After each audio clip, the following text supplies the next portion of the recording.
Hello and welcome to this presentation on the 7 steps to successful and safe community events. This presentation is a collaboration between Winchester City Council's Communities team and Chris Powell, the event expert. The purpose of the video is to help those organisations and communities in Winchester who want to plan events for the upcoming Jubilee, or for any other occasions for that matter, understand the how-to of fantastic events planning. My name is Chris Powell. I best describe myself as an events groupie. I love events, so much so that I've spent the last 25 years organising, attending, participating and writing about them. I think events are wonderful things. They also need lovely people like your good selves to organise them. This video will guide you through the event planning process from concept, the idea, to completion and every stage in between, using my 7-step model, which is the same one I use to run my own events. We're hoping that this video inspires you and gives you the skills and confidence to plan and deliver successful and wonderful events for the communities of Winchester. So let's move on and talk a little bit about the world of events planning. I tend to describe events as the ultimate live marketing experience. Get it right and you're a superhero. Get it wrong and people are pretty quick to come in with their opinions, whether they are true or false. Certainly when I started many years ago, nobody actually really cared too much about whether it had worked or whether it had been successful. But nowadays, if you're going to invest time, effort and money into something, then you probably want to kind of measure effectively whether it's been a success. So I call that a measurable return on your investment. Our job as event managers is to bring things alive and keep them interesting and engaging. And of course, in doing that, we need to keep people safe at events too. There is a process to planning events, and I've certainly watched over many years organisations and communities add a little bit of chaos into the event planning process, when actually what is needed is order. So I'm going to take you through my 7 steps. So on the agenda today, we're going to look a little bit about pre-event market research. We're going to look at design. We're going to look at those kind of event planning skills. We're going to look through venues and places. We're going to look at how you get people to come along to your events, so promotion. And then we're going to finish off with the production set of skills that you need, i.e. delivering the event on the day. And then finally, a little bit about people, which of course is the event managers that will make these things happen as well. So also I'd like to say that there will be as a reference manual to go along with the slides on this on the agenda as well. So please have a look at the resources that you'll find in the reference manual, and they cover all of those sections I've just outlined in a lot of detail. And there are templates and examples and just methods of doing things. So I'm hoping that you'll find those particularly useful. So the first thing I want to talk about really is, and I find this quite often when I'm kind of traveling around talking to event planners, they often just do events. I kind of say, well, why this event? Why did you do it? Well, we thought it was the right idea. My feeling on this is that I always like to be involved in things that are more likely to be successful, which does of course mean that actually I need to find out whether anybody actually wants this event that I am planning. So I tend to think that a little bit of pre-event online or offline market research is important. You need to identify a need, a desire or a trend or an opportunity. The Jubilee of course is an opportunity to do something, to dovetail into a national campaign as well. So what I'm looking for is just some sort of evidence to suggest that other people are thinking along my sort of line as well. I want to talk to people. I want to seek their interest. I want to probably ask them about some of the things that I might be thinking of doing. So at this moment in time, you just have an idea. You're just playing with an idea. It's not signed, sealed and delivered. It's just an idea. So you might ask about what might make a great community event. So you could ask about the key components and stuff like that. And then of course you've got to find a date and a time that actually works well for your audience, remembering that actually the event is for your audience and not for your organization. And that leads me nicely on to the next slide, which is of course about your target audience. You need to understand, exactly who your event is targeting. There is no such an event as no such event that has something for everyone. They simply don't exist. And if you don't have a clear idea of your target audience, then how are you going to promote to them? So this is really, really important that you understand who these people are, and also how to reach them. Do you have lists of people in your communities? Can you find details of people in your communities? And if you can't, then there's a problem there, in that there might be a gap in that you cannot promote these people because you don't have access to them at the moment. So that'd be a gap that we need to kind of understand as well and try and plug as well. Everybody has competition somewhere along the lines. You may be wonderful, you may be unique, you may be the only thing going on in your community, but be rest assured that your community may not be thinking along the same lines as you, and may also be thinking that actually, we got other stuff to do as well, and maybe there's this bigger thing down the road that actually they quite like going to as well. So it's really important that you do this kind of pre-event market research. You need to get a feeling about how this is going to work, how it's going to be received. So some of the other things that I like to find out of it was, are there any kind of potential costs involved in the idea that I'm thinking of? Are we going to have to hire things? Are we going to have to hire facilities? Are we going to have to buy an equipment? Do we need expertise, for example? So it's really, really handy here just to start thinking about some of the potential costs that you may have as well. And you may have some what I call operating decisions, which really means that actually if we are planning a fairly high level program, then perhaps the facilities and equipment associated with that program need to come up a few levels as well. So that might actually mean end up us having more expense.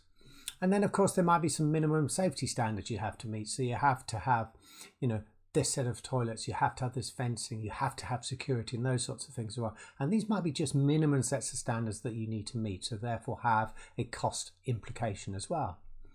And with the lovely British weather that we have, and certainly in the south it's no different, you might have to think about what the effects of the weather might be. So if it was an inclement day, would you need, extra provision, for example, marquees or something like that, just to mean that you have this kind of wet weather option as well.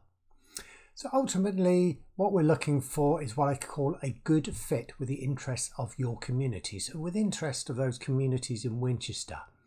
And what kind of local event skills do you actually have? Do you have the right type of skills, or could you find them within your communities that will allow you to deliver this as well? You've got to think also, not only does it fit well with the community, but would it deliver what you are planning or what you're hoping for it to do? Will it engage in communities? Will it be a conduit for informing people about a particular issue, perhaps? Would it be entertaining? Would it be a celebration?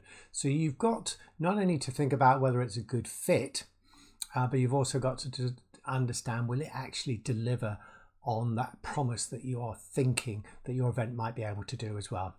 And of course, you may need some sort of permissions and licenses. There's maybe permissions to use a particular area of land, or it may well be licenses, TENS or premises license as well, which we'll cover a little bit later on. So the reason I care about all this sort of stuff really is very simply, I want to know whether it's going to be worth investing time, effort and money in. So in your communities, you're going to be investing somebody else's time and effort, and certainly somebody else's money. So you want to have some idea that what you're planning is going to be well received. So you're more likely to have a successful event. And I really do advocate doing something. Talk to people, not just your event teams, not just your committees, and just really discover whether there's something out there that actually you think and the evidence suggests might be worth pursuing. So the next stage is, now we've got a kind of idea that what we're planning seems to be a smart idea. People seem to be generally in favour of it. They seem to be talking about it, talking it up, wanting to get involved. Then we can now move on to the next stage, which is to think a little bit about, what are we going to do? How's it going to look? What's it going to feel like? Will there be a particular style or a theme? So what could we do? Jubilee obviously has some fairly obvious themes, but so do a lot of other things as well. And you'll note the little asterisk next to 3, the theme means that if you check on the reference manual, you'll find some more details about how to kind of theme events as well. So think about your audience's takeaway memories. What do you want them to say or do when they leave your event? Yeah, it was great. I loved it. Learned something new, met a whole bunch of new people. Really, really great. So thank you very much for doing that. So think about takeaway memories, and therefore think about, if you want to deliver strong takeaway memories, what is it you're going to have to do as part of the event design and programming to make people want to have those kind of wonderful takeaway memories. So in terms of the event program, what we're going to see, do and take part in, we're going to, of course, think about those takeaway memories, what it is we want people to say, do, and that information we want them to have, or those feelings we want them to have, and think, okay, then how do we do that? So what is it we have to do to make that happen? So when we're putting a program together, we are very much putting it together scene by scene. So we're thinking about each element. We're thinking, yeah, that works. No, that doesn't work. So we're thinking about impact, relevance, and time taken. So we really want to start thinking and honing in into things that really are going to work and actually kind of deliver on that promise that we're hoping for.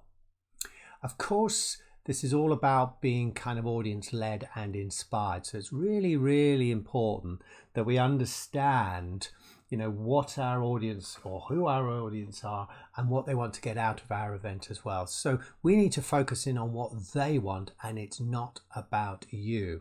That is always the case. What is it your audience are going to get off on, inspired by?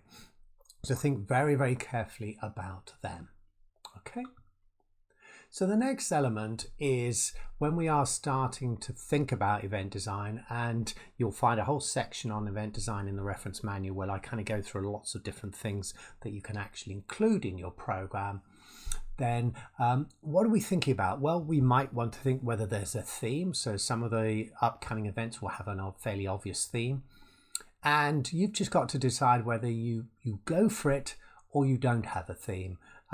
So either theme it thoroughly or properly, but don't tend to do it just kind of half-hearted. So when you go for a theme, it's the whole thing needs to be themed. Okay, not all events sit comfortably with a theme, but some are pretty obvious and actually will work well with the theme. Or perhaps it's colors, perhaps it's words, perhaps it's a particular type of style as well. Again, in the reference manual, lots of information on theming there. So you might want some sort of structures or equipment or effects to create atmosphere. So we might have some things that actually we can start thinking, well, if you come into this particular venue, you're going to see this particular structure. That's going to be our kind of focal point as well. You want a whole mix of activities and audience engagement as well. So the audience engagement is about allowing people to do things, to get involved in things. And that's what makes it sticky. Okay, that's what makes it memorable. Getting the audience involved is great, and that's what they remember. Okay, if it's one-way traffic on the program, then we're likely to kind of engage with it initially and then perhaps kind of nod off a little bit later on as well and start playing with our phone or something like that. So good mix of activities and plenty of audience engagement activities in there to make it sticky and memorable. Okay, you might have to start booking entertainment and activities and attractions and speakers. Again, this seems like a very simple thing to do, but it's quite complex. We need to make sure we get the right entertainment, the right activities, the right speakers for the program and for the audience. And we need to go through a process, which I outline in the reference manual, that really does underline what it is that we're trying to achieve and to go through that booking process and make sure that you cover all the bases as well. Very common that events provide catering as well. It's not a given, by the way, but it is a common feature of many events as well. So you again need to think about the kind of the style and extent of that catering. Is it something you want to provide? Are you able to provide it? Do you have the relevant kind of qualifications and skills to do that? Or is it something that you perhaps want an external supplier to want to do as well? Often venues have some sort of in-house provision as well. So again, we're going to have to think a little bit about whether it's the right kind of provision for what it is that we're trying to do here. Okay. So just to finish off on kind of event design and programming, you're going to create a range of ideas. They're going to be written down, perhaps during a brainstorming session and all the rest of it. And these are going to have to be kind of evaluated or combined. So think about possibly the original goal of as to why you want to run this event. Is it about celebration? Is it about education? Is it about, collecting members? Is it about getting sign-ups to newsletters? Is it about sort of community engagement, getting more people involved in things? So decide what it is, and then decide whether what the program items you've come up with or the design, do they fit that goal? Okay, so if they do, that's great. If they don't, but you still like them, then think about possibly a little bit of a tweak that would make them fit better. Okay. Do you think the audience are going to get it and like it and understand it? So that's what we call audience acceptance as well. And now we have to start being a little bit more kind of professional about our potential costs. So we did a little bit of provisional work on the pre-event market research. We said, well, there might be some costs here, here, and here. Now we've got to look at the potential program items and say, okay, we really, really like that. But before we can say yes to it, perhaps we need to get a proper full quote for that as well. And again, if you like the idea, if you like what you're planning or you like what you're thinking of doing, then perhaps you might get a quote that's over the budget. But you might think, okay, how do we tweak that to deliver the same kind of effect for not the same amount of money?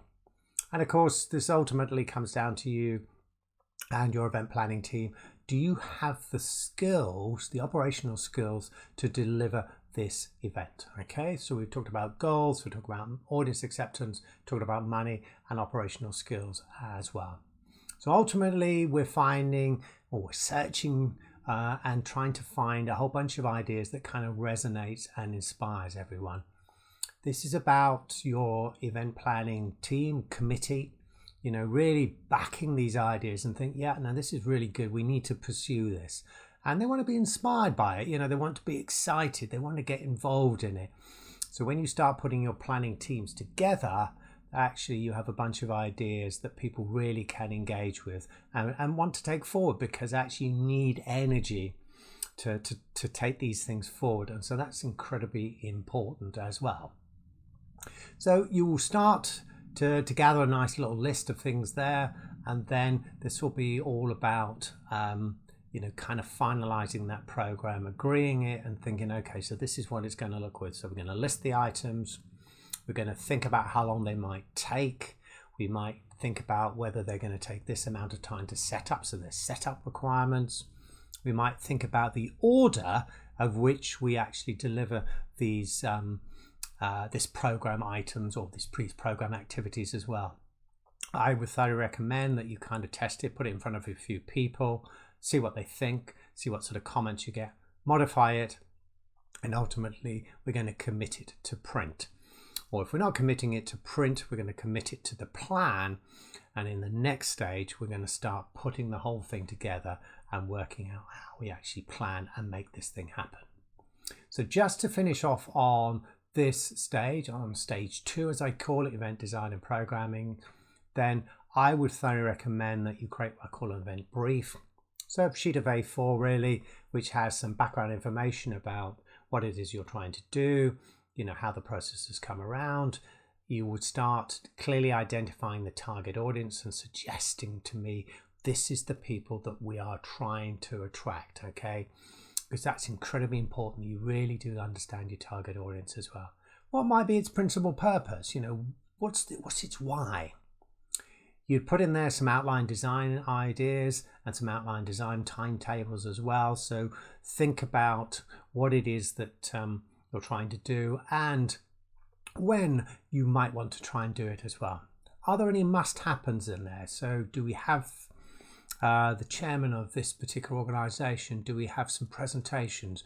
Do we have a VIP needing to turn up and do something as well? In there as well, you'd put some idea about the sort of money that it's going to cost, so that it's your budget or the budget that you're hoping to get for the event as well.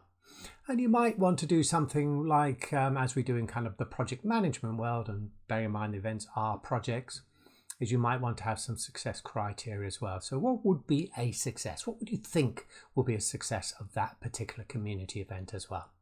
And ultimately, you want this brief, you want it signed off by all. Okay, so you want people to get behind it and say, yeah, I like this idea, I can go with this, I want to work on it, I want to move it forward as well. I would also suggest at this time it's quite useful to start setting some targets. What sort of numbers of people are you trying to attract? Are you going for big numbers? Or are you going for a very specific audience type, and therefore 10, 20 or 30 of them would be a major success, but perhaps they're a hard to reach element of your community as well. Okay, or you just want to know how many people are engaging with your event, so they're coming along, and then there's a group of people that kind of watch and listen, and then there's those who engage as well. So you might be interested in people actually coming to talk to you about a particular subject area as well. Okay, so that's a little bit about event design and programming as well. So let's move on a little bit and start talking about, you've got all these ideas, you've got this kind of outline program. It's now time to spend, making it actually happen.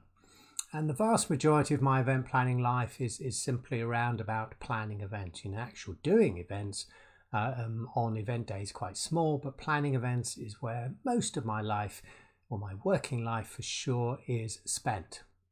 So we're going to have a team. So you may already have some ideas of some teams who helped you with the design, but now that might want to be formalized as well. So you're going to have to recruit your event planning team. This might be a mix of skills, volunteers, committee members, people from the community.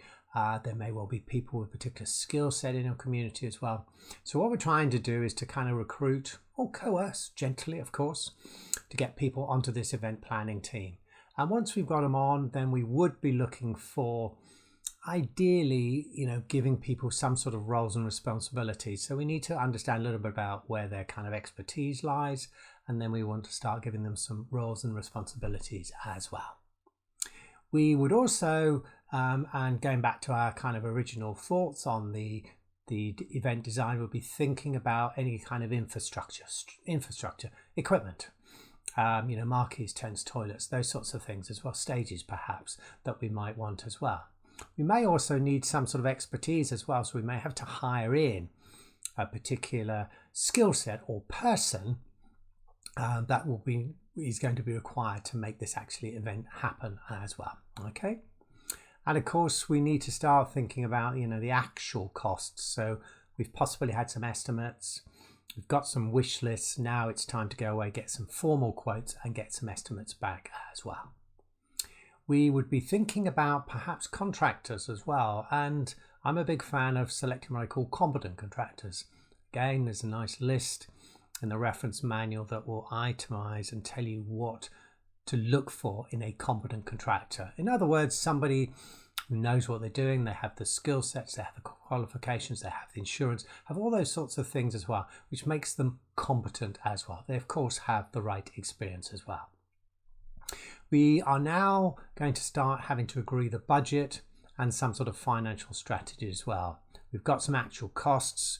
We need to work alongside our kind of budget and our financial officers to make sure that we've got something that is appropriate for the type of event that we're trying to run as well.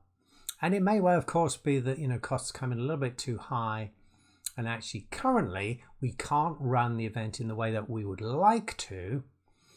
So actually we're going to delay it until we have the right amount of money as well. Okay.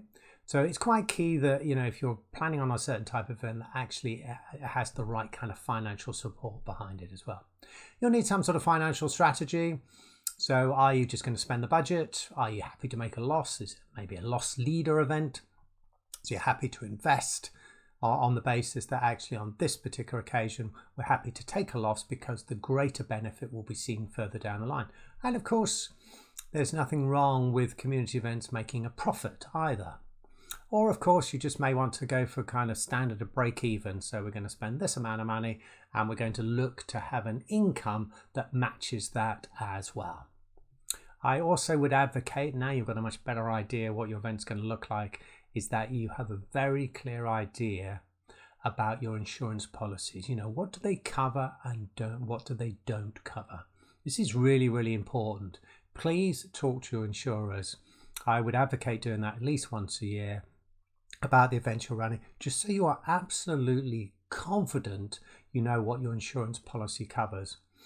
And please bear in mind that insurance companies aren't just there to pay out. They are to pay out on things that they cover, but they certainly will not pay out on things that you thought they should cover. So please ask the question as well. So you may also have to start thinking about applying for a TENS or a premises license. So TENS is a temporary events notice, or a premises license is a slightly bigger a more encompassing license, which allows you to kind of do entertainment and sell alcohol, as does a TENS, but a TENS has a particular number on it, 499 at any one time. Okay, so again, in your reference manual and coming up shortly, I'll talk to you a little bit more about premises license. These licenses will be coming, in your case, from Winchester City Council, and you would need to apply to them as well. Okay, so I'm a big fan of project plans. I think it's slightly more than a to-do list. I think a to-do list is a lovely thing, but I need something a little bit more substantive as well. So there's a template in your reference manual which kind of gives you a rough idea about how I do what I do. So an event is a project, so it needs a project plan. So we need to understand the end product, which is your event or festival or community event. And we therefore need to understand all the various different stages that will happen in order for it to deliver its objective, for it to be achieved in the way that you want it as well. We'll have start and end dates, we'll have mission critical tasks, and these are very simply tasks that have to be completed for the event to go ahead. So it might be a booking of a venue, it may well be the booking of a particular person, and without them the event doesn't happen. So these are mission critical tasks as well. And you may want these kind of key milestones as well. So you might want to think, well, actually by month 1 I definitely want to have this all sorted. By month 2 I want this sorted as well. So these are kind of milestones as well. Your tasks could be many and varied, and here's a little list of the sort of things that appear in my project plans. There's design tasks, there's venue tasks, there's programming, there's the kind of gamut of planning tasks which we're just talking about at the moment. There will be kind of finance ones, there will be marketing ones, and there'll be public relations ones as well. As we go further into it, then there will be kind of catering tasks and activities and operational ones as well. And there will be administrative tasks as well, paperwork, signing contracts, sending emails, all those sorts of things will be administrative tasks which are part and parcel of the event project plan as well. And I also advocate probably every 15 to 20 activities a plan review. How are we doing? Double check with those milestones. Are we on track? Okay. As they often say, I can't remember who it is, says, plans often, fall foul of their first contact with the enemy. And the enemy, unfortunately, is us event planners in this case. So please keep reviewing your project plans as well. Okay. And towards the end, you want to start planning in any event evaluation that you want to happen on event day as well. I still use an Excel spreadsheet. It works absolutely fine for me. It has all my start and finish dates. It has project times, it has activities, it has milestones, it has all of those sorts of things as well. And I find, 25 years later and 500 events later, it's absolutely fine for me as well. And it's great at a meeting as well, because I can physically point to people where we are on the plan. There is, of course, lots of project management software out there as well, all of which can do some very great things and very whizzy things. So if you're more technically minded, then you may be more interested in actually using project management software. Over the years, things that I've seen kind of go wrong is people kind of fail to relentlessly view. The project plan is your guiding document. You need to follow it. You need to keep on track with it. You need to know where it is and what is happening as well. So review it constantly. There is often what I call a lack of continuous urgency.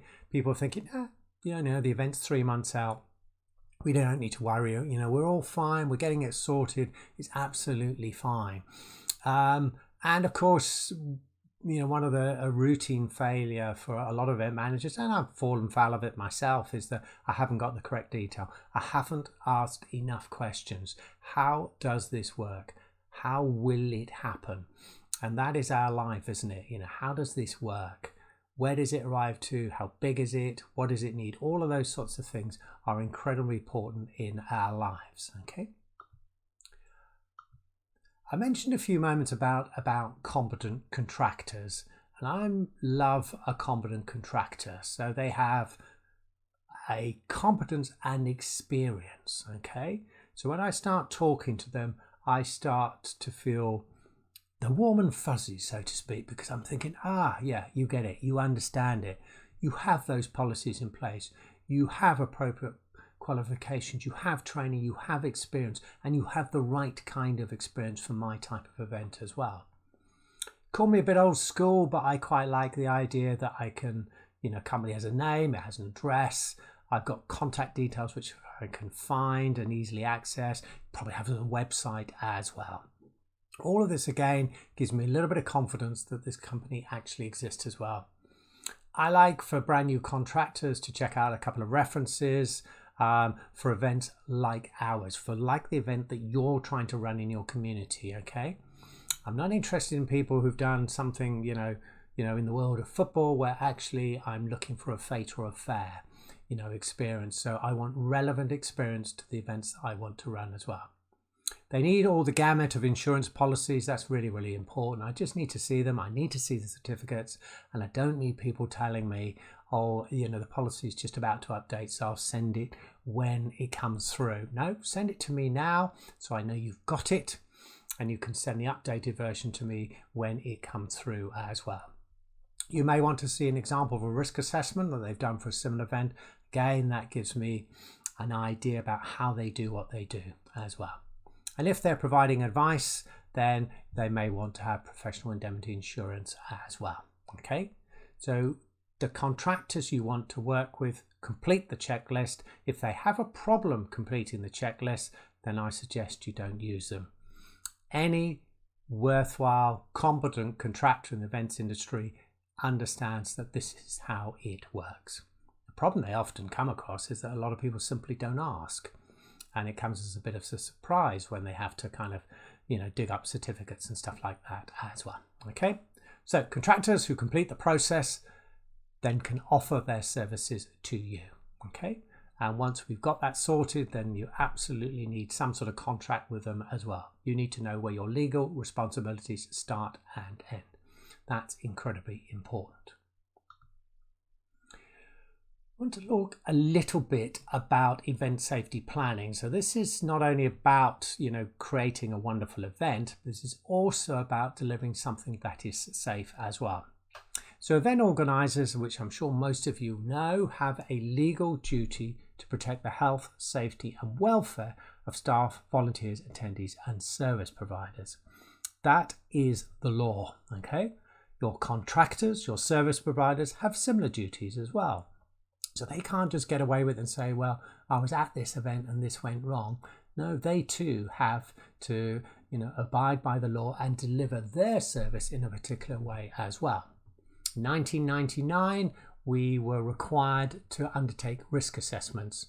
and I advocate risk assessments to be done for whatever size of event that you are running. It's a really, really important exercise, and it's great for understanding potential risks at even tiny little events as well. And that allows us to put in place measures that will mitigate against these risks or hazards actually happening as well. So the legal framework works like this. There is this overarching act. It goes back to 1974, the Health and Safety at Work Act. There has in that time been other legislation as well, which actually has encouraged us to do certain things, and in some cases told us we had to do certain things as well. Now, the other two parts of our world are called ACOBs, Approved Codes of Practice, and Guidance. Now, these are not acts or laws, but they exist, and they are particularly important to us because somebody has gone away and said, okay, if you want to do this at an event, you need to do it like this. So these are approved codes of practice and guidance. So you'll find all of these on the Health and Safety Executive website. If you kind of type in events or how to run events or how to run events safely, you'll find all these approved codes of practice and guidance. So the way the law would work is to say, well, okay, so there isn't an act that says you should do this, but there is this guidance. And they will come back to you and say, well, why did you not follow it? And it doesn't work if you say, well, actually, it's not an act, because the law will say, well, actually, this is guidance. It's an approved code of practice. It's been used for many years. Why didn't you use it? Okay, so that's the kind of legal framework. But as you can imagine, this is nothing more than we would expect as organisers of events. We need to take care of people, and therefore we have certain duties as well. So event safety involves, wandering around the site, inspections, checklists, active and reactive monitoring. Active, I look at stuff, I look behind stuff, I check things, I list things, I talk to people and all the rest of it. Reactive simply means that actually something has gone wrong. So I'm now reacting to a particular situation and I need to understand what has gone wrong. So I might have to quickly kind of dive in, get some barriers around it, sort out what's happening and all the rest of it, and make some changes as well. So that's kind of reactive. I mentioned a few moments ago about TENS and premises license. So here's a little bit of extra information about a TENS license, okay? And these would be coming through Winchester City Council. And again, there's some links in your reference manual which will explain to you a little bit about how to kind of go about getting these kind of licenses as well. Okay, so a TEN, temporary events notice, is often used to authorize small scale events held in or on a premise involving no more than 499 people at any one time. Okay, so if you intend to sell alcohol or the provision of late night refreshment, which is really rather late, or entertainment, so generally most of us are in the sale of alcohol or entertainment world, certainly for community events, then you may actually have to have a TENS license. Okay, so it's 499 people at any one time. So that means you can actually have more people on site, but in front of or near the bar, then you're only allowed 499 people. Okay, so most smallish scale community events would be happy to have a TENS. With a TENS comes conditions, so we have to actually abide by those conditions, and we have to apply for them as well. A premises license might be used for some large events, and I've certainly been involved in some events this year which we've moved away from TENS and gone to a premises license simply because we're actually looking at much bigger numbers. So again, it will come with stipulations that you have to kind of follow as well, and the process will take a little bit longer because a few other people will be involved in the process of actually agreeing your license for you as well. Okay, both are granted on payment of a license fee and meeting set conditions. This is really important because you're not just going to get the license, you're going to be set some stipulations and some certain conditions as well. So that's incredibly important that you understand what you are getting. And this is a legal notice, by the way. and you as the event organizer need to follow it.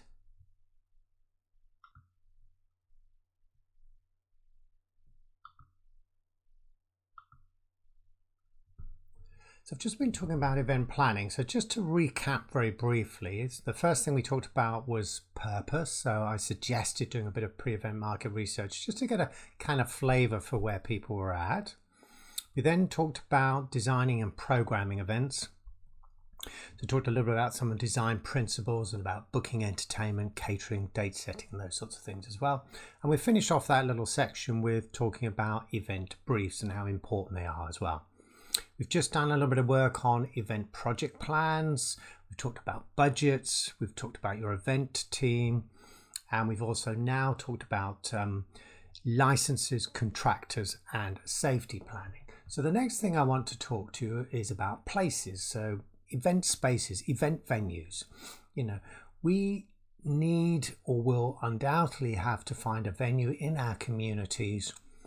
And I appreciate that in certain communities, your choice of venue may not be vast, but be creative, search out things, and then think about what it is that you can actually do as well. So we need what I call a kind of venue search criteria. So we might be thinking in our planning meeting, so what type of venue do we want? How big is it? Where do we want it located within our communities? Is it right in the middle? Is it okay if it's on the periphery? Is it something that people can drive to? Where do we want this to be actually located as well? So what sort of numbers does it need to accommodate? Do we need it to have parking, or can we actually arrange some sort of form of temporary parking nearby as well? So does it work in terms of the timing event? Is it the right venue to be used at that time of year, or does it fit nicely with the audience availability as well? So it's the right, so we can access it when the audience could best want to be there as well. Is it already themed, or is it something that is a kind of blank canvas and that actually we can theme as well? Okay. Does it provide catering, or is it something that, or does it allow us to actually bring in catering? And therefore, the options are entirely up to us as well. And of course, you'll need to think about, perhaps its cost, and therefore, how does that fit in terms of your overall budget as well? So the way this kind of works is we do a little bit of a search. So around our local communities, perhaps a little trawl around the kind of Winchester websites as well, just to see what's available to us. We then kind of create a little bit of a short list to understand a little bit about, or to pick events that most likely or most fit the criteria that we're looking for. We might want to go and visit them, so a little bit of a site visit. So we're going to meet caretakers, owners of venues and stuff like that, and just work out by walking around and asking lots of questions, does the venue fit what it is that we're trying to achieve? So we're trying to evaluate it as well. And then once we've done all that and we're happy, we've agreed the cost, we've perhaps renegotiated it, got a little bit more of what we want, the money that we're prepared to spend, then you would want to contract them as well. So I talked a little bit about venue evaluation. So let me give you an idea as to what I'm thinking about when I'm wandering around a community centre, a school, a restaurant, a village hall, playing fields. What am I thinking about? And this is just a kind of starting list for you to consider when you're actually wanting to understand a little bit about how your venue might work for you as well. Okay. So what's available? What's the space available? So having some sort of dimensions is really, really helpful as well. What's the access like? So could we get vehicles in there? Could we get trucks delivering equipment? What's the access in there? And is it set up for disability awareness as well, or access as well? Can we have free access, or can everybody who wants to attend have free access to the venue as well? And if not, what can be done about that as well? Is it easy to get around, or is it a complete maze of stuff and people are going to get lost in there? You would like to know that the people showing you around have good staff event experience. They are familiar with events happening in that venue, so they can help you and guide you as to what it is that is possible as well. You want time to build and rehearse your event. Events don't just happen at 10.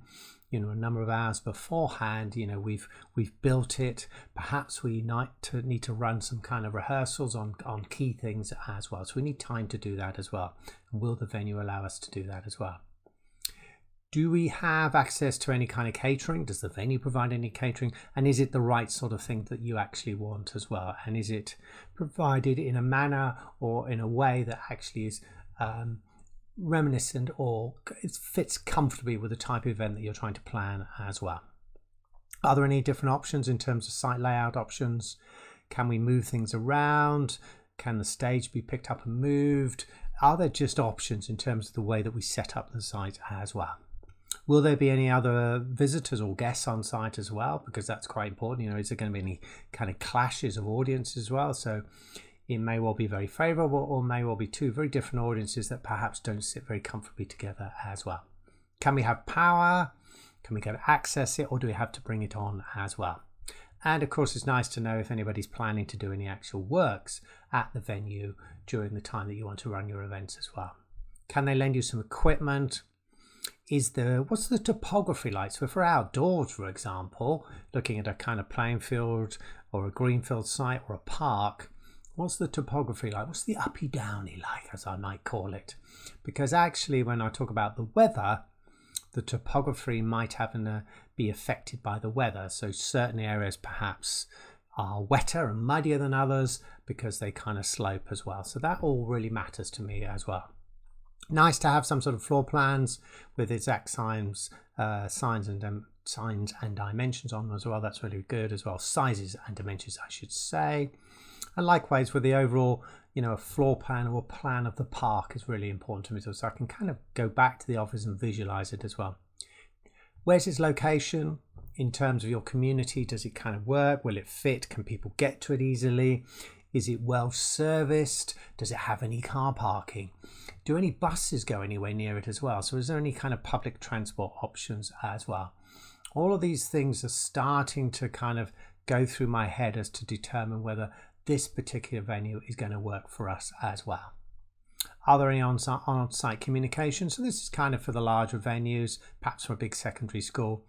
Or is there any system for actually being able to make announcements? Or failing that, there isn't nothing, but is there a way that we can keep in contact with anybody who's related to the school, the caretaker, anybody looking after the school can actually make sure that we can keep in contact with them during the event as well. So if we had a problem, okay.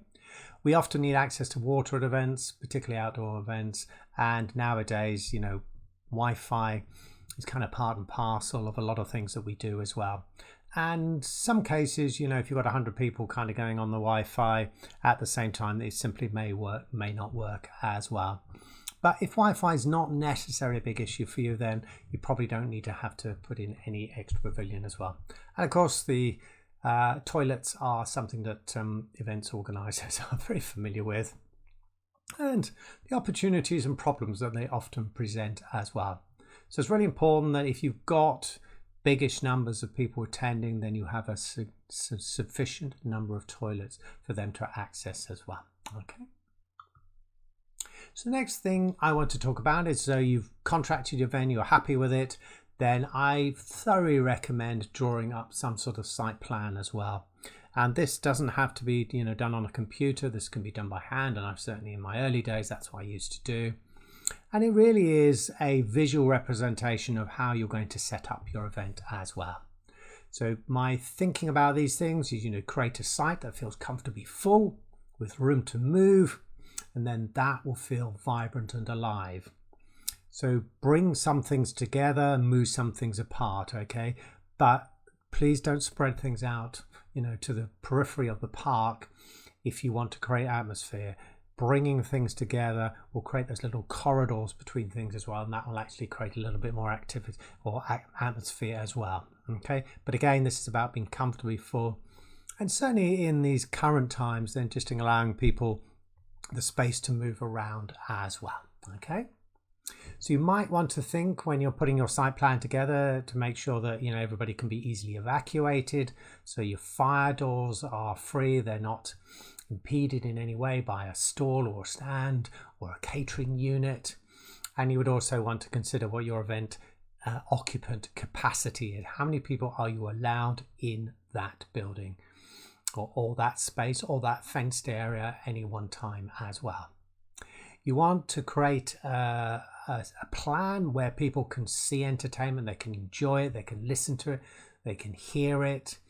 So that's really, really important. So that we often create kind of arenas or kind of spaces where, you know, performances can happen as well. And again, there needs to be space for people to kind of circulate, sit, enter your event, exit your event nice and easily as well. You may have some commercial activities. You know, if you've got a bar via your TENS license, then, you know, where do you want to place it? Where's the optimum place to place it? And where's a place that allows for queues to form? People hang around bars, so it's very, really important that you allow space for people to kind of to queue in front of, or just to stay in front of as well. And this goes for your traders as well. You know, it's not only the people that actually want to come up and talk and buy them, then there also needs to be space for people to kind of move behind them as well. You may, if your event goes on for a little while, perhaps over a weekend, need to provide access for vehicles to service particular things, like, for example, toilets, come in and check marquees and those sorts of things as well. In an ideal world, then you probably want to draw your site plan to scale so you can really understand, you know, what that particular stage, that toilet block, that marquee looks like in reality on your site drawing as well. So drawing to scale is really, really important as well, if at all possible as well. Okay. So we've talked about venues, and now it's really important that as we start to hone in on, you know, what our event is going to look like, what it's going to feel like, all the various bits and pieces that we're starting to get together, we have now something very substantial to promote. We know what it is we're trying to promote. We've got a very clear idea about what it is that we want to do as well. So this is about event promotion. It's hard, it's difficult.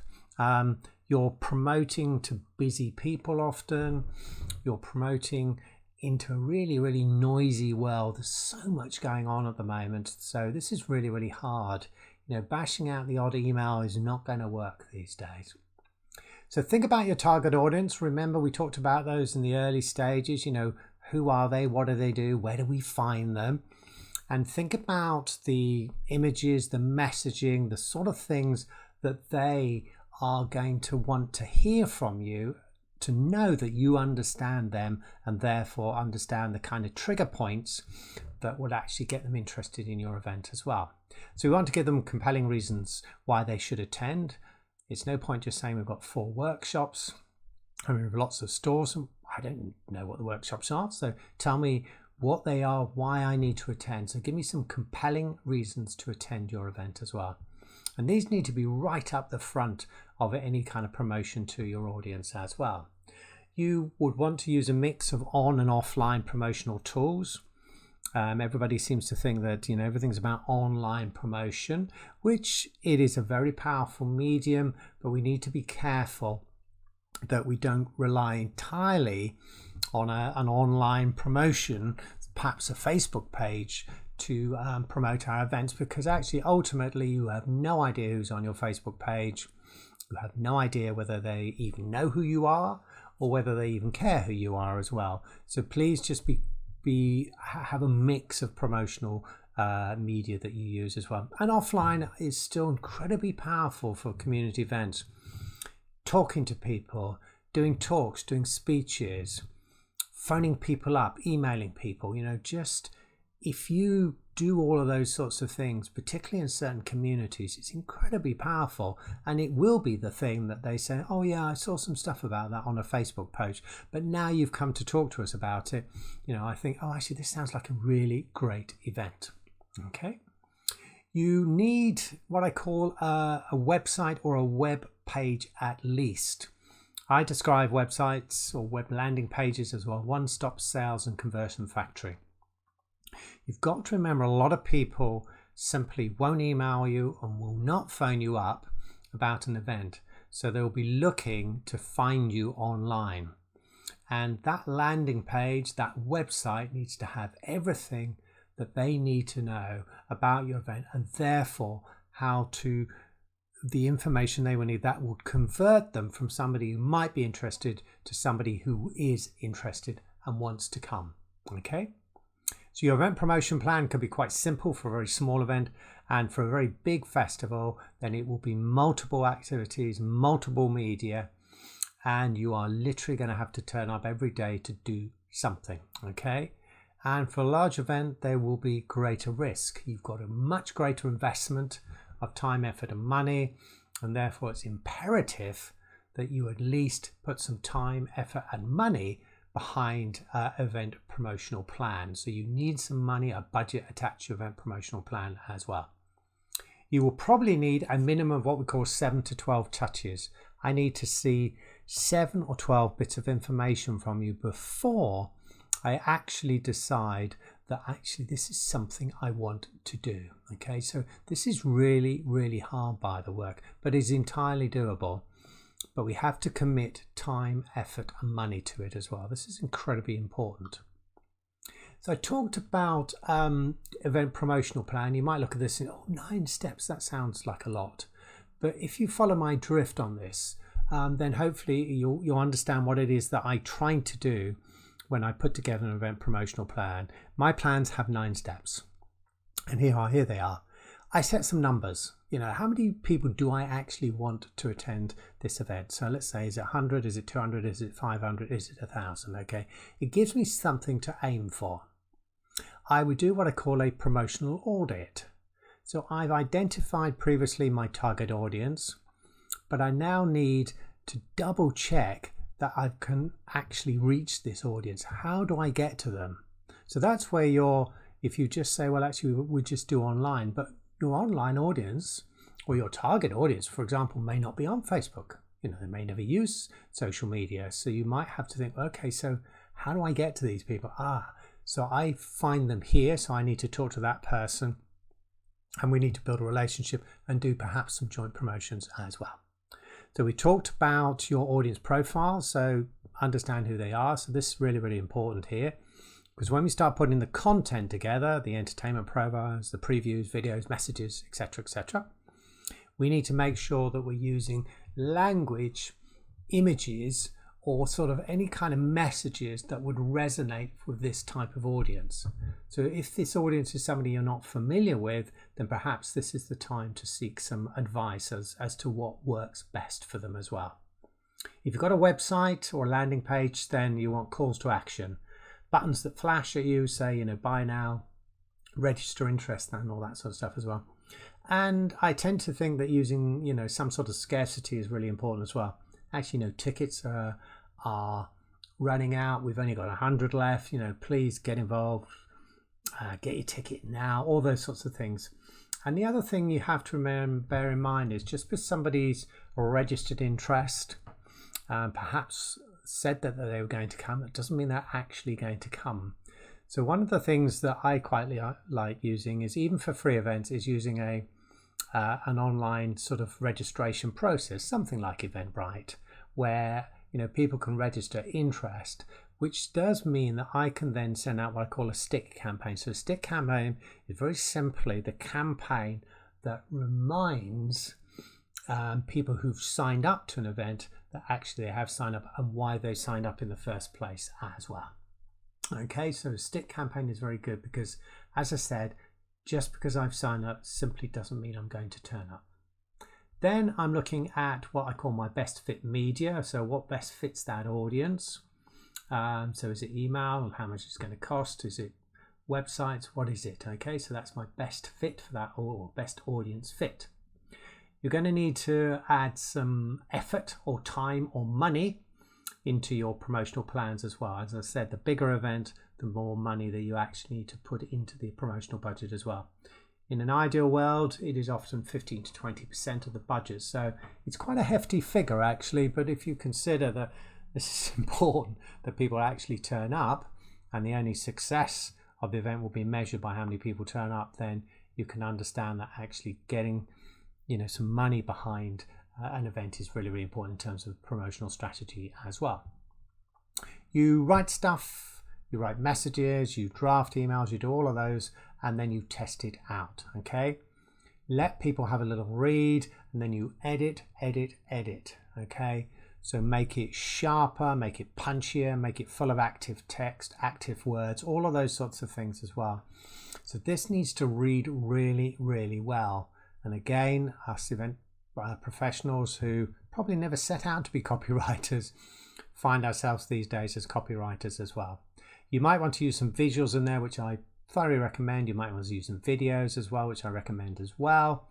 So test it, edit it, proofread it. Okay, this is really important.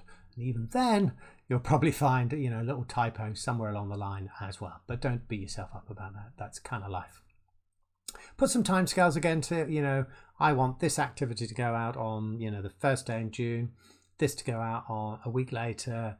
At the end of June, we want this to happen. We want this to go live in July. So give yourself some timelines, because if you put times against activities, at least you can then kind of measure whether it's happening as well. Okay.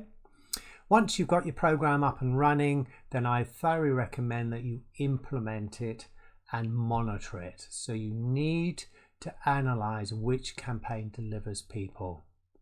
So when somebody pops up and registers, when somebody rings you, when somebody drops you an email, just ask them one simple question.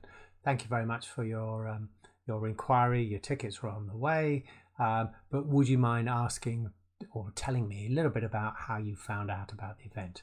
That's really important to me, because I can understand which one of my emails, which one of my posts actually worked. Okay, so event promotion requires us to turn up every day. It's hard work.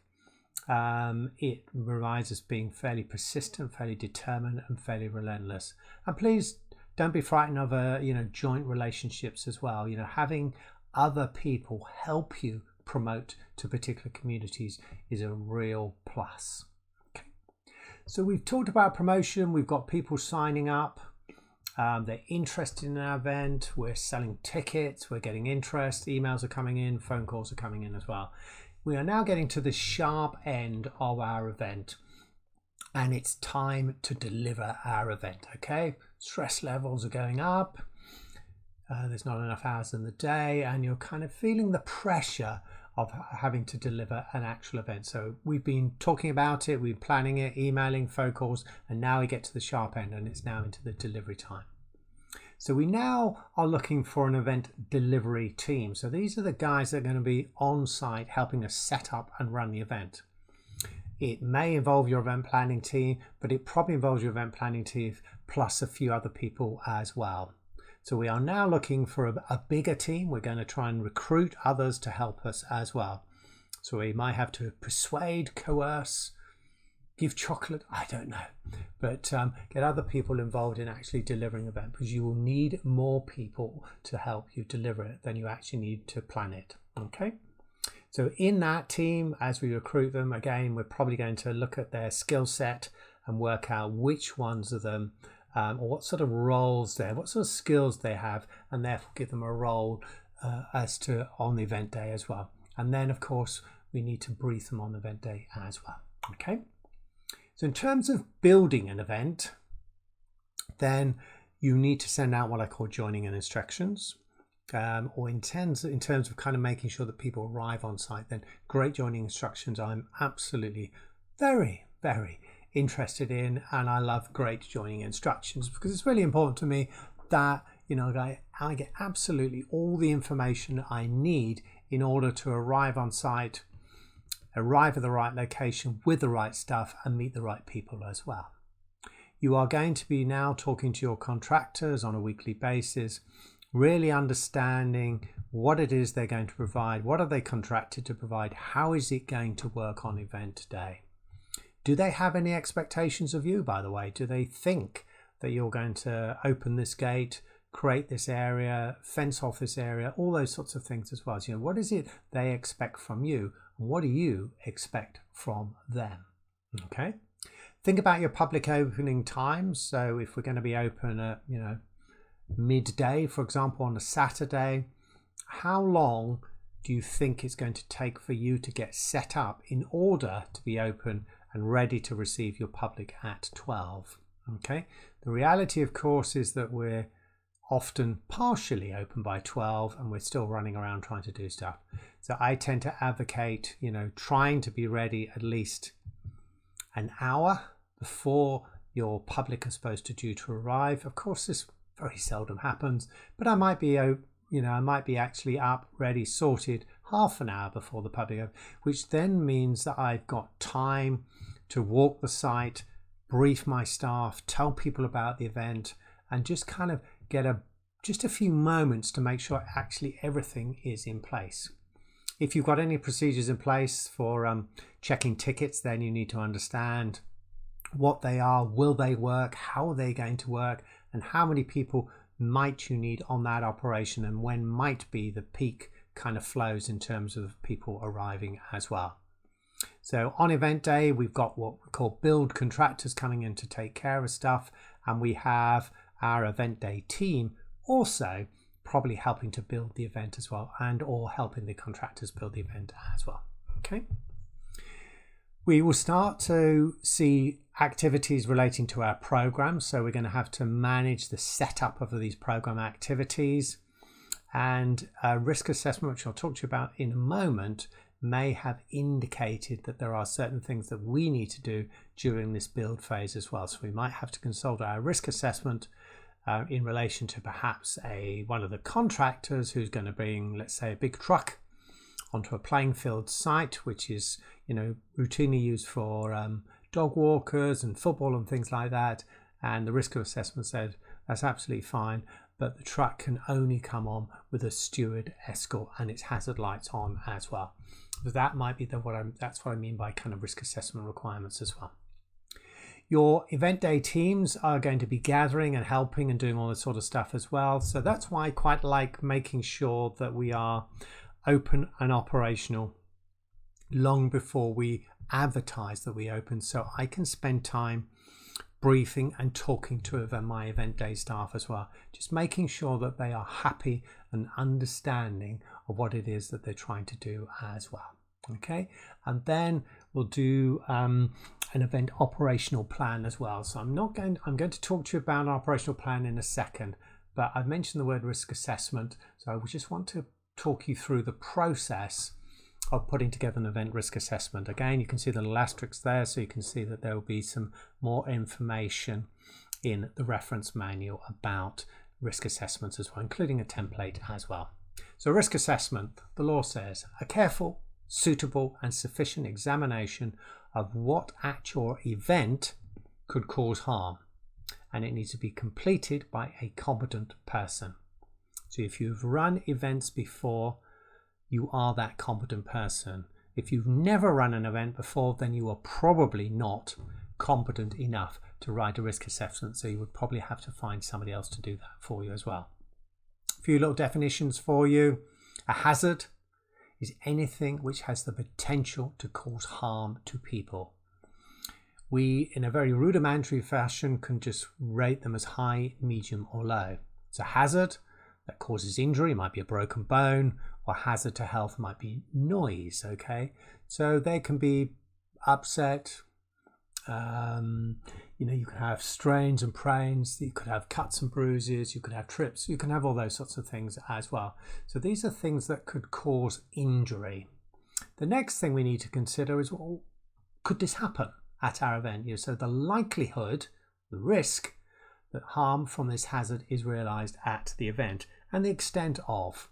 Okay, so if we think something could happen, there is a potential hazard, we need to understand whether it is possible that it happens, so what is the risk of it happening, and then get our head around what might be the consequences of that particular thing happening as well.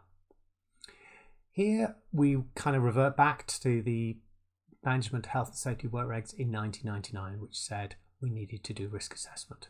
So the process I would advocate in terms of writing a risk assessment is we would look for hazards. Again, as I said, I've got a whole list of hazards in the reference manual for you. I've got some templates and I've got some methods to show you in a lot more detail how to make these things work. We look for hazards. You decide who might be harmed. So is it contractors? Is it the public? Is it the participants? Is it the event staff? It's generally not more than those types or those categories of people as well. So we would evaluate the risk and decide if the existing precautions are good enough.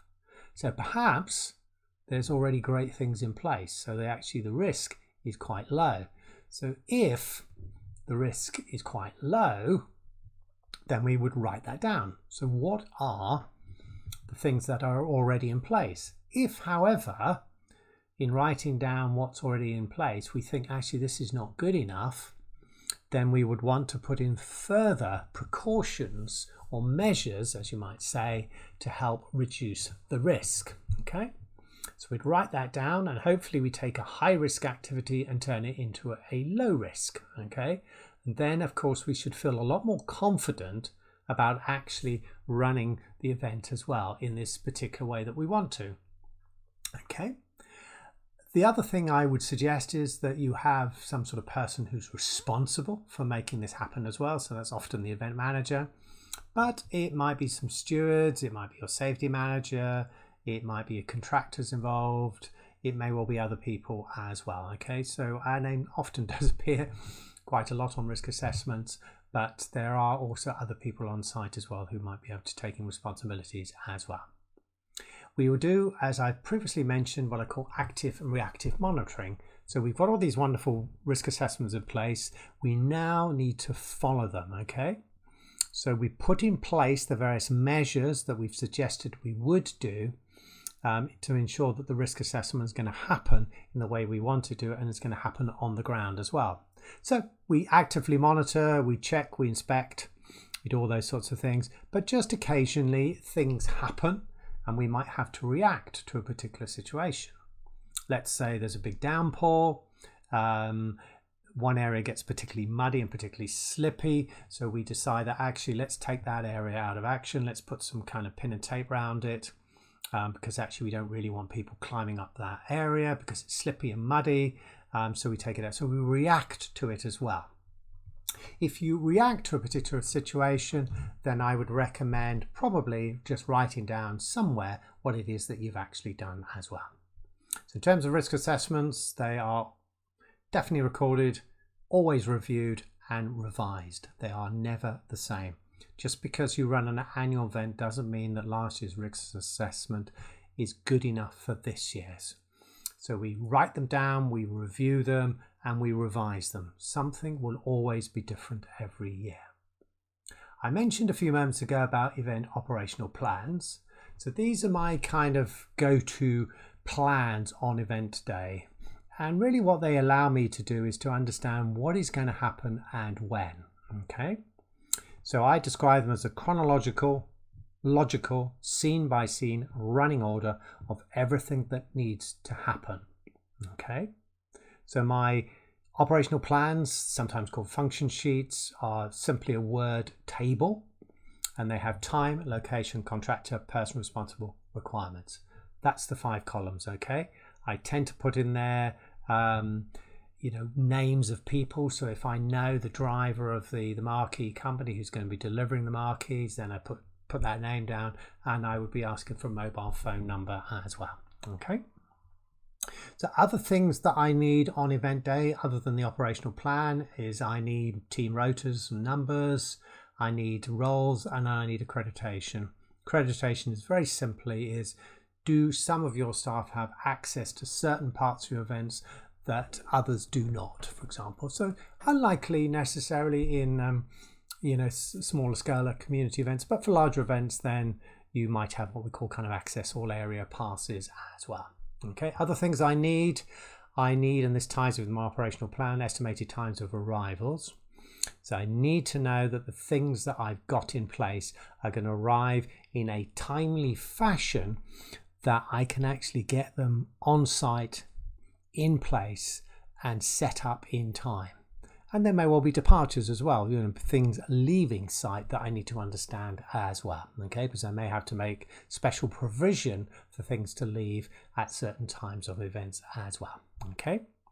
I would also be interested in any catering schedules. So these would be, what time and what location and what type of catering is going to be happening at a certain time. So I need to understand those as well.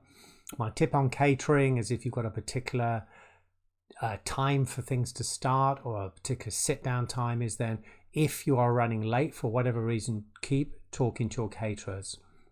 They can't, make hot food hot again if we haven't actually kept in contact with them. If we are running slightly over, so we might be 5 or 10 minutes over, and you think it might happen, start talking to your caterers early so that they can start stalling things and putting things on a little bit later as well.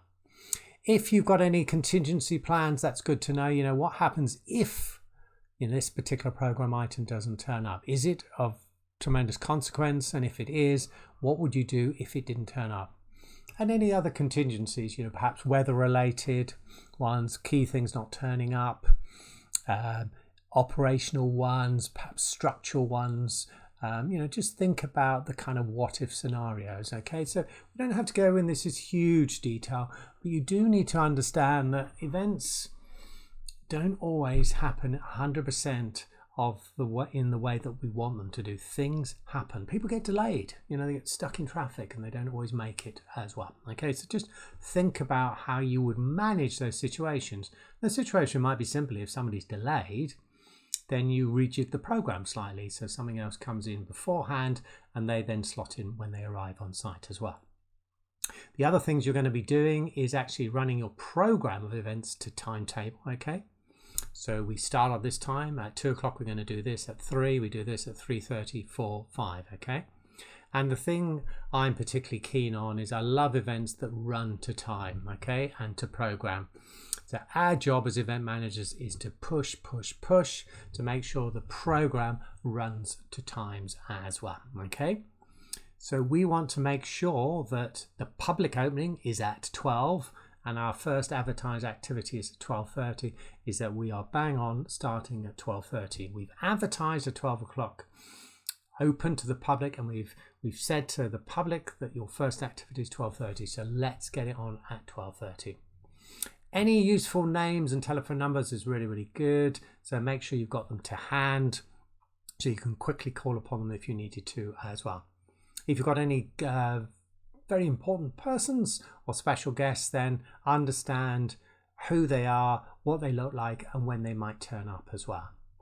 We did a little site plan earlier, didn't we, in the planning process? Now you want a site plan in front of you so you can understand what is happening, what your site is supposed to look like, and just basically tick things off as things arrive on site as well.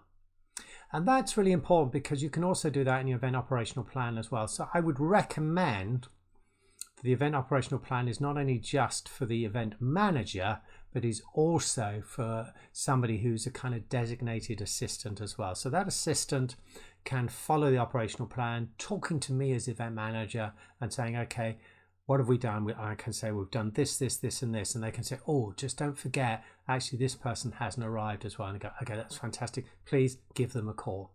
Okay, so that's event operational plans. So this is about getting things on the ground and getting things sorted as well.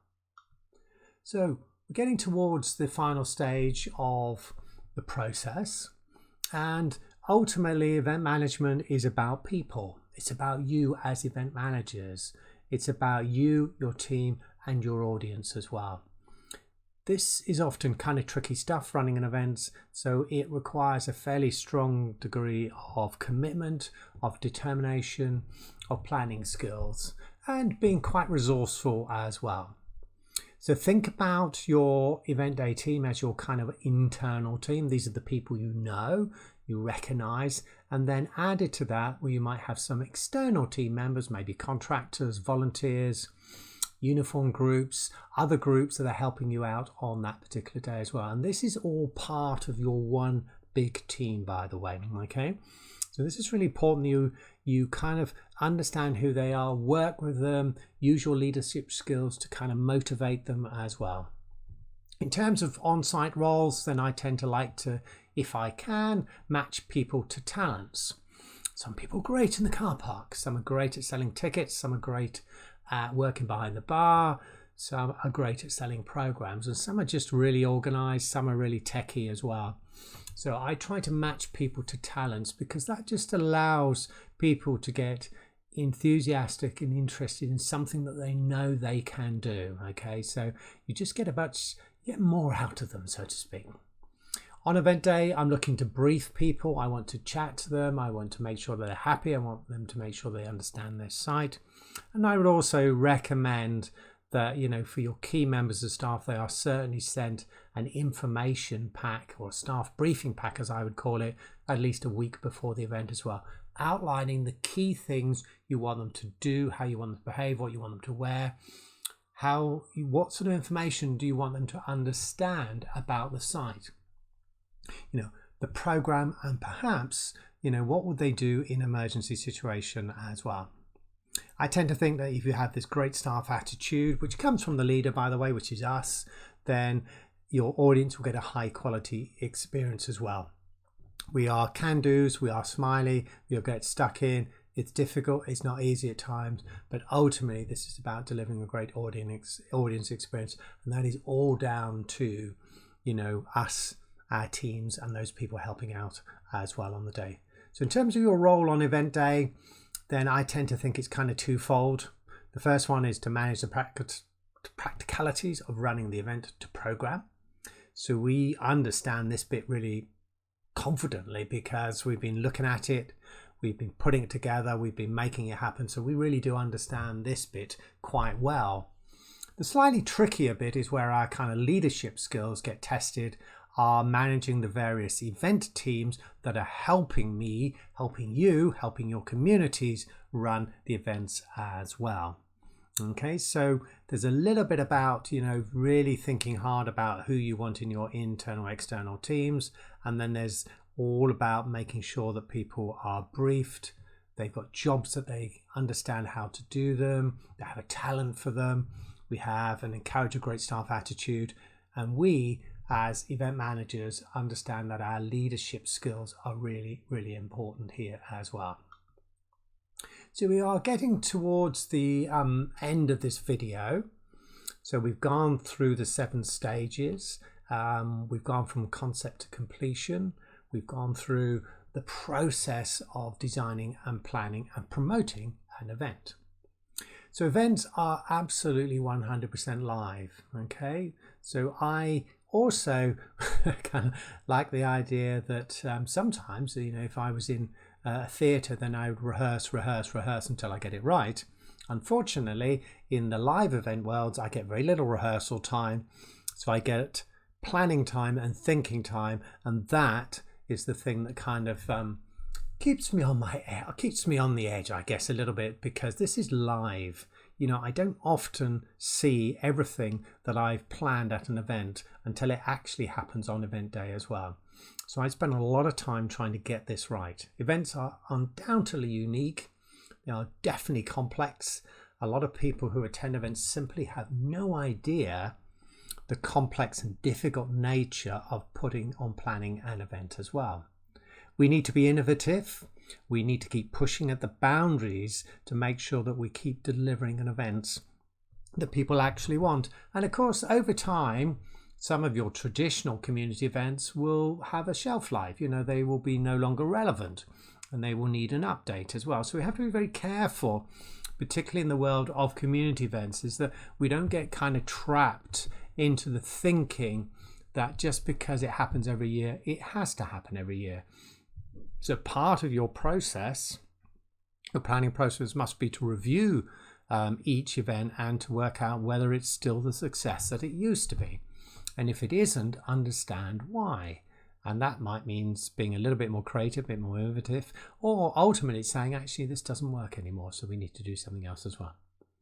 We need to take acceptable risks, but we need to think very carefully about how we do what we do. It's incredibly important that we don't take risks with other people's lives, but we do create an event that has enough interest in it that actually people want to attend as well. So certainly for participatory events, then people want to feel that actually this is an okay thing to do. And if something did happen, that they will be taken care of as well. And they've been given the right kind of advice up front to know that actually this is the right thing to do as well. We need to surround ourselves by competent people. So find people who understand this world in your community, find people who are happy to help you. And sometimes, you might find particular skill set in your community that you just need to think, okay, well, this guy, they can't sit on a planning team, but they are there and they are happy to take a phone call once in a while just to check that we all are in the right area as well. Take good advice.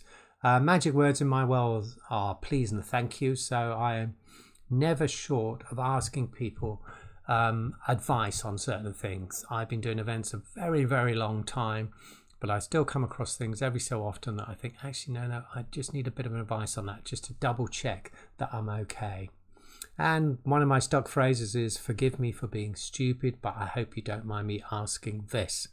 So when I need to double check that my understanding of something is the same as somebody else's understanding, then I tend to use that phrase. It's a very harmless phrase, but it's very powerful because I and they need to be on exactly the same wavelength. So that's where assumptions are particularly dangerous in the world of events, and I try to avoid them by asking that type of a question as well.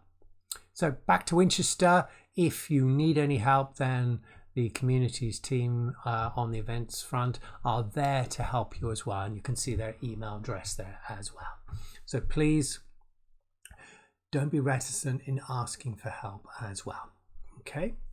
Do, of course, think about if you've got tents and premises licenses or any other permissions that you need, you have the paperwork in place, you understand what the requirements are, and you apply for these things in a timely fashion as well.